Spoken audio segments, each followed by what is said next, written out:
Good morning all of you. इतिहास की इस सीरीज़ में आपका स्वागत है।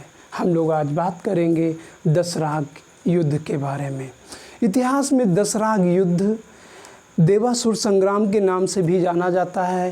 ये युद्ध आर्यों और अनार्यों के मध्य लड़ा गया था। इस युद्ध का कारण साम्राज्य या आप कह सकते हैं क्षेत्र विस्तार के लिए लड़ा गया था। तो इस युद्ध के बारे में जानेंगे। इसमें कौन कौन से लोग शामिल थे, कौन किसके बीच लड़ा गया था, कौन कौन से जन शामिल थे, उन जनों के नाम क्या थे और किस नदी के किनारे लड़ा गया था। तो ऐसे कई क्वेश्चन हम समझेंगे।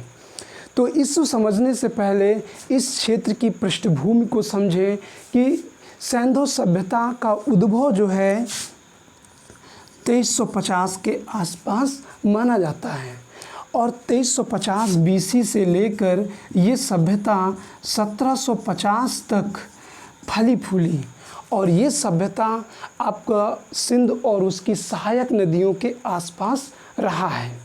ये सिंध नदी है और सिंध नदी तिब्बत क्षेत्र से निकलकर जम्मू कश्मीर होते हुए पाकिस्तान होते हुए अरब सागर की खाड़ी में गिर जाती है। तो सिंधु सभ्यता का यहीं पर डेवलपमेंट हुआ और 1750 के बाद यहाँ पर रहने की अनुकूल स्थितियाँ नहीं रह गई। परिणाम स्वरूप क्या हुआ? परिणाम स्वरूप ये हुआ कि यहाँ के लोग, अब क्या हुआ, क्योंकि जलवायु परिवर्तन सबसे प्रबल कारक माना जाता है, तो यहाँ के लोग यहाँ से पलायित होकर अन्यत्र क्षेत्रों में भारत में बसते चले गए।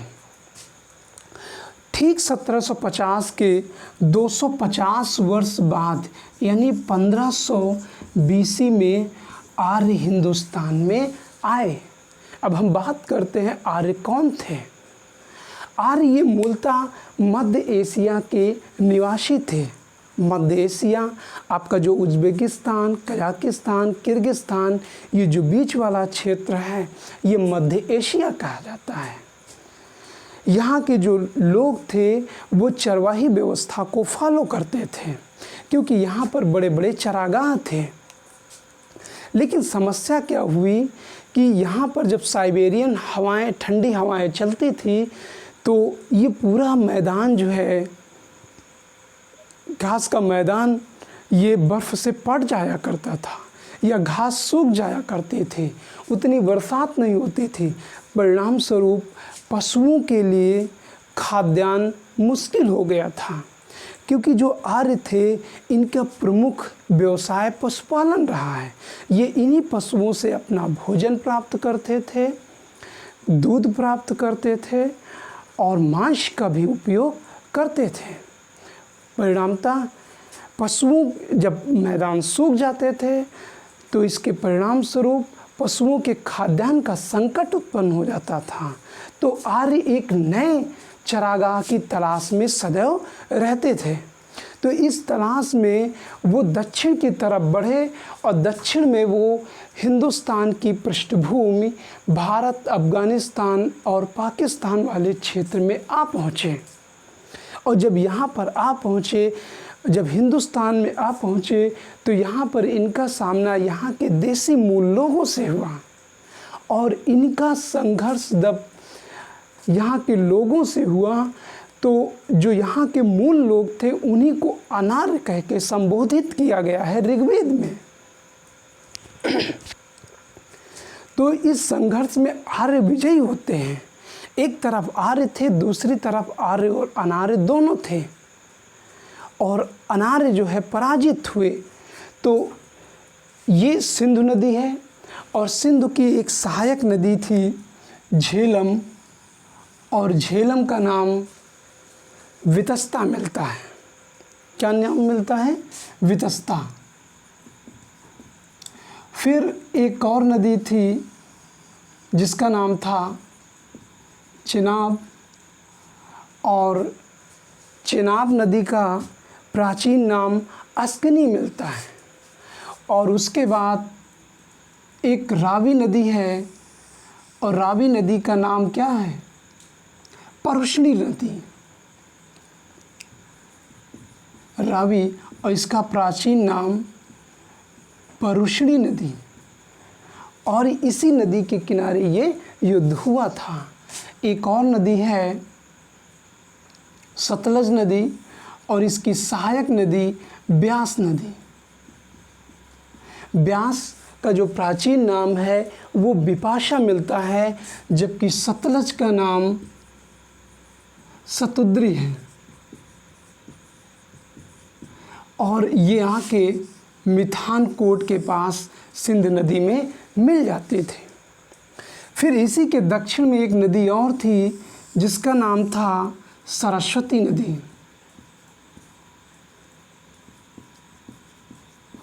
और इसकी दूसरी सहायक नदी थी दुष्दती नदी। और सरस्वती और दुष्दती के बीच में ही इसी क्षेत्र में आर्य निवास करते रहे हैं।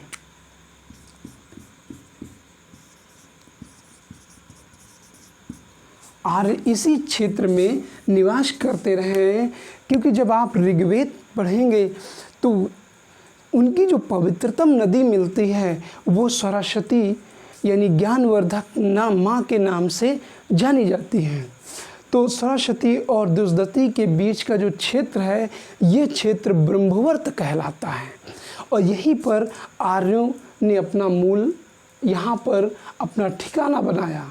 लेकिन जैसे जैसे इन लोगों ने अपने क्षेत्र का विस्तार करना शुरू किया, वैसे ही इनका सामना यहाँ के मूल निवासियों से होना तय हो गया। तो इस युद्ध में आर्य कौन कौन? आर्य और दूसरी तरफ अनार्य।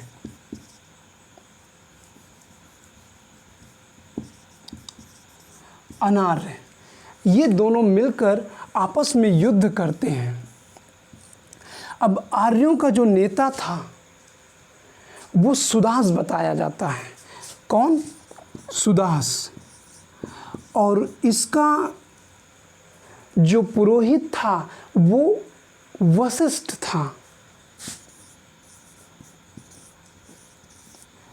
कौन था? वशिष्ठ था। और इस युद्ध में आर्य क्या हुए? विजयी हुए। और दूसरी तरफ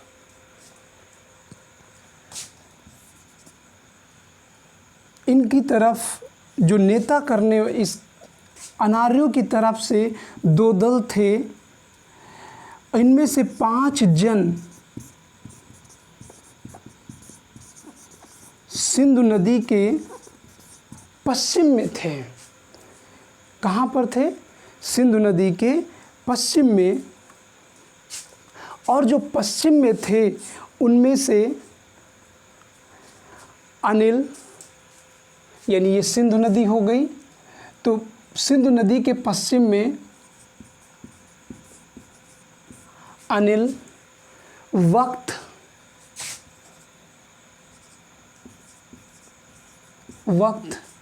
और तीसरे थे भलाशन,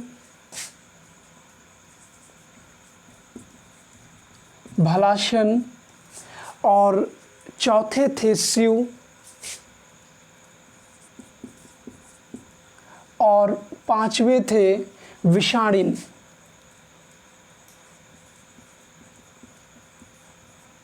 जबकि 5 जन सिंधु नदी के पूर्व के थे, और इन पूर्व में जो थे उनका नाम था अनु, दुहै, पूर्व और तुर्वश। एक नाम और मिलता है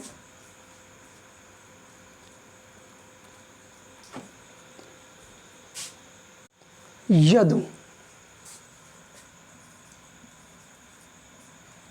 अब 5 सिंधु के पश्चिम और 5 सिंधु के पूर्व, ये 10 जन मिलके 5 जन सिंधु नदी के पूर्व और ये पश्चिम। और ये सम्मिलित सेना का जो नेता था, इस नेता का नाम संभरण बताया जाता है।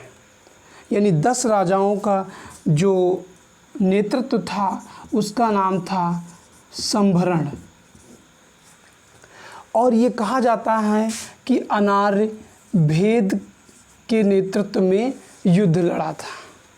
और इस तरीके से अनार्यों का नेता भेद था और आर्यों का नेता सुदास था।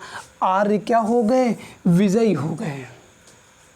यानी ये युद्ध किस नदी के किनारे लड़ा गया था? इस क्षेत्र में। और ये परुशनी नदी यानी रावी नदी के किनारे लड़ा गया था। और आर्य यहाँ पहुँचे और ये अनार्य यहाँ पहुँचे। इस नदी के किनारे लड़ा गया। नाम क्या है? परुशनी। तो यही युद्ध देवासुर संग्राम के नाम से जाना जाता है। और इसमें जो अनार्य पराजित हुए, कुछ तो भाग गए और जो पकड़े गए वो बंदी बना लिए गए।